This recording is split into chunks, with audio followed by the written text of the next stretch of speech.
Hello to all you fans of RPGs and of Dungeons & Dragons. On behalf of RPGmodsFan, I will be narrating most of this video.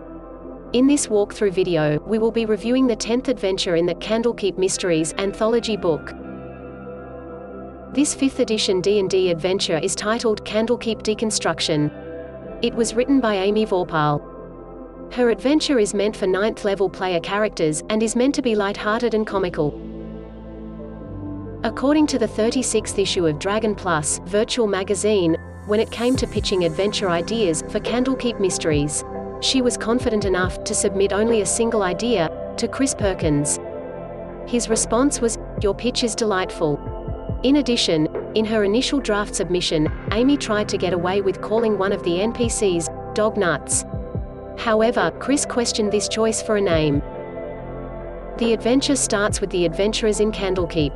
They are approached by a very old dwarf, dressed in a custodial uniform, and clutching a heavy, square tome, bound in black leather. The dwarf then keels over and dies in front of the adventurers. He was clutching a tome titled Candlekeep Dekonstruktion. Hello, my name is Alrond.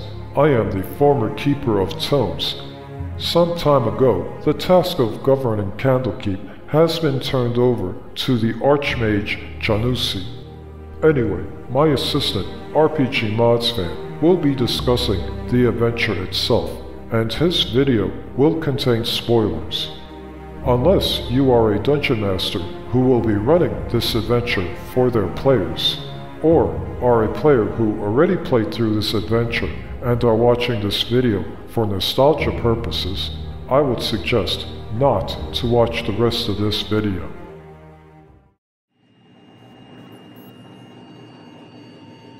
Captain, as you have ordered, I brought our ship to the planet Toril. We are now in a stable orbit around the planet. May I ask, why are we here? Why are we observing this technologically backward planet? The adventure's synopsis would be as follows. A stolen book leads the adventurers to a tower in the walled library of Candlekeep that is more than it seems. Unlike most of the adventures in Candlekeep Mysteries, Amy's Candlekeep Dekonstruktion did include an adventure summary, which I will now paraphrase and slightly expand upon. In this adventure, a misguided clandestine cult, named the Livestock Cult, attempts to rocket launch one of Candlekeep's towers into space, taking a small trove of valuable tomes with them. The Livestock Cult is led by a rock gnome named Stonky J. Knobtopper. One of the cultists, a very old dwarf, named Baron Sternmetal, realizes his leader is insane, and steals the Candlekeep Dekonstruktion book, in hopes of delaying the launch. Unfortunately, he has a heart attack and dies. This event occurs right in front of the player characters. The next event to occur is an earthquake. The player characters now have 1 hour game time to prevent the tower from being launched into space. This adventure has a light-hearted tone, and is meant to be a fun romp. Hence, as a dungeon master, do not look too deeply into its logic. As I just mentioned, the adventure is supposed to be comical. The tower the cult is trying to launch into space is called the Barn Door. The cult itself is called the Livestock Cult. Its members have taken barnyard animal-themed aliases. I will now go through the adventure's timeline of events. Quite a number of centuries ago, Izahar, a former keeper of tomes of Candlekeep, writes the Candlekeep Dekonstruktion book. The book describes how Candlekeep was built and contains architectural diagrams for most of its structures. A rock gnome named Stonky J. Knobtopper reads the Candlekeep Dekonstruktion book and realizes the barn door tower can be launched into space. Stonky Knobtopper is part of Candlekeep's custodial staff. He convinces a few other custodial staff and engineers to join his secret cult, which he calls the Livestock Cult. Together, they make the necessary repairs to the barnyard's mechanical devices, and prepare it for launch. At the same time, they collected Candlekeep's various tomes, which they deem valuable for safekeeping within the tower. One of the cultists, a very old dwarf, named Baron Sternmetal, realizes his leader is insane, and steals the Candlekeep Dekonstruktion book, in hopes of halting, or, in the least, delaying the launch. Clutching the Candlekeep Dekonstruktion book, the dwarf tries to make his way, as far away as possible, from the barn door tower. He approaches the player characters, but before he can say anything, he has a heart attack, keels over, and dies in front of them. The player characters can then examine the tome. The pages regarding the barn door tower have been bookmarked. The pages display an unusual set of renderings for the tower, and there is a floor plan detailing the tower's lowest level, containing an array of odd mechanical devices. What happens next? Probably a lot of role-playing. The adventure assumes the player characters will want to go to the barn door tower. However, since the tower is part of Candlekeep's inner ward, it is off-limits to outsiders. Then an earthquake rattles and shudders all of Candlekeep. When Stonky Knocktopper learned of the book's theft, he test-fired the ships, aka the barn door's rockets, which triggered the earthquake. Instead of delaying his plans, Stonky decided to accelerate them. From this point forward, the adventure is on a timer. The player characters have 1 hour game time to stop the launch. The adventurers meet with Candlekeep's first reader, named Bookworm. Bookworm is a dragonborn, and puts the adventurers in charge of investigating the barn door tower. If Bookworm is given the chance to examine the Kandlekeep Dekonstruktion book, then, as a dungeon master, I would have him automatically fail his intelligence check. He then tells the party that he believes the barn door tower is rigged to explode, and that the earthquake they just felt will be minor compared to what is yet to come. The player characters then enter and investigate the tower. When the characters arrive, Stonky will be at tower's dungeon level, trying to find his lost ring of telekinesis. The launch can be aborted by moving a lever on a console that is located on the tower's top floor. If the characters do not halt the countdown, then the barn door will blast off into space, along with anyone still within the tower. 10, 9, 8, 7, 6, 5, 4, 3, 2, 1.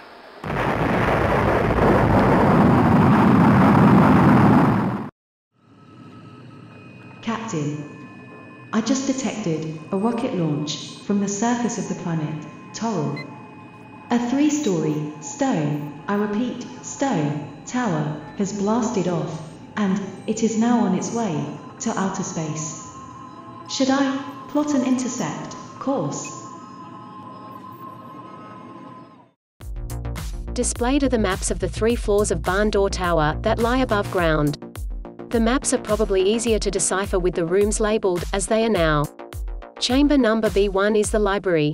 Bookcases line the walls from floor to ceiling. Livestock cult members have been snatching books from other parts of Candlekeep, and storing them in this room, for eventual transport into outer space. This room is guarded by 3 cult members. As a weapon, each wields a heavy broom. A bookcase hides a secret door to a staircase that leads downstairs to the lower level, which the adventure refers to as the underbarn. Assuming they have not been encountered in the underbarn, 5 minutes before launch, Stonky and his 3 senior members will be here, frantically running up the stairs, trying to make it to the top floor. On the 2nd floor, chamber number B2 is the main room. It is stuffed full of rations, hence, the scents of salted meat and dried fruit fill this room. In preparation for blast-off, 4 livestock cultists have tied themselves into the chairs here, rendering them helpless. Chamber number B3 is Stonky's study. This room contains various books and notes, which the dungeon master can use as an exposition dump, to inform the player's characters any information they have failed to, up to this point, discern. A scroll of teleportation can also be found here. This scroll is mainly here to provide the party a means of getting back to Earth, in the case where the barn door blasts off with them into space. Earth? Actually, I should say, Toril, instead of Earth. Also here is Stonky's spellbook, as well as the Hero's Feast cookbook. The top floor of the tower is the observatory. The chamber also doubles as a control room for the rocket ship.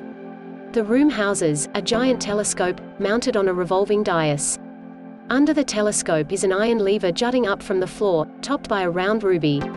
Also under the telescope is a steering wheel. If anyone other than a cult member touches the telescope or the steering wheel, will trigger a trap that conjures 3 lightning golems into the room, and they attack the invaders. For this encounter, you can use the stat blocks of flesh golems for the lightning golems, but they deal electrical damage, instead of bludgeoning damage. To protect the lever, Stonky has placed a glyph of warding spell on the red ruby atop the lever. The lever can be moved to fit into one of 3 slots. Right now, it is positioned in the bottommost slot. Moving the lever to the middle slot only pauses the countdown. Moving the lever to the topmost slot aborts the countdown and the launch. Displayed is the dungeon level of the barn door tower. The map is probably easier to decipher with the rooms labeled, as they are now. On the ceiling of chamber number U2 are the 4 rocket boosters of the barn door rocket ship. They are glowing with intense heat, and shedding bright embers, that rain down on the floor of this chamber. Guarding the room are 4 skitter widgets. Skitter widgets are metal constructs that were made by Stonky. Unlike other constructs, skitter widgets are able to reproduce. I like to use the term replicate instead. Stonky does not know about this ability of his constructs. Anyway, their offspring are called kitty widgets. Kitty widgets will grow to be a skitter widget in 10 days. Hiding in the collapsed wall sections of this chamber are a total of 2 kitty widgets. Via his ring of telekinesis, which doubles as a control ring, Stonky can only control the skitter widgets he has created, and cannot control their offspring. Unfortunately, Stonky has lost his ring, and he is frantically searching for it, which is why he and his 3 senior members are still in the underbarn. Both the skitter widgets and kitty widgets make their D&D monster debut in this adventure. Chamber U3 is an unlit hallway. At its far end is an illusion of a giant silverfish. Chamber number U4 is the forge. During the tower's repairs, the cult members built many of its components here. Within chamber number U5 is a well. 30 feet, or 9 meters, below, at its bottom, is a pool of acid.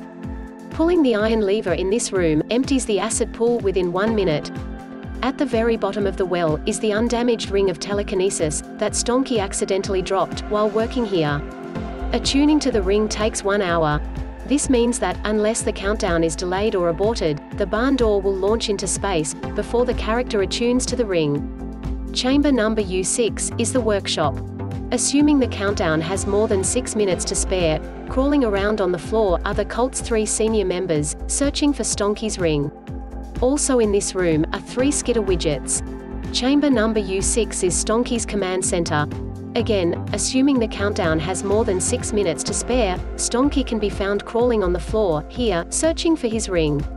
The room has a console, which has a countdown timer and a blinking red button built into it.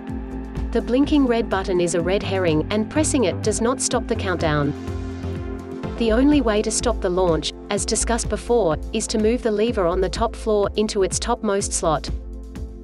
Kandlekeep Dekonstruktion is a light-hearted, comical adventure that is not supposed to be taken too seriously. Try to keep the true nature of the barn door tower hidden for as long as possible. Use descriptive terms, and avoid using modern-day terms, such as rockets, boosters, countdown, etc. If you have any ideas on how to make this adventure even better, please share them in the comments below. Thank you for watching, from all of us, at the RPGmodsFan spaceship. Hope this video has been informative and entertaining. Please subscribe, like, share and comment. We do like feedback. Till next time, we, the crew of the RPGmodsFan spaceship, wish you well. Cheers, have a good day, and goodbye.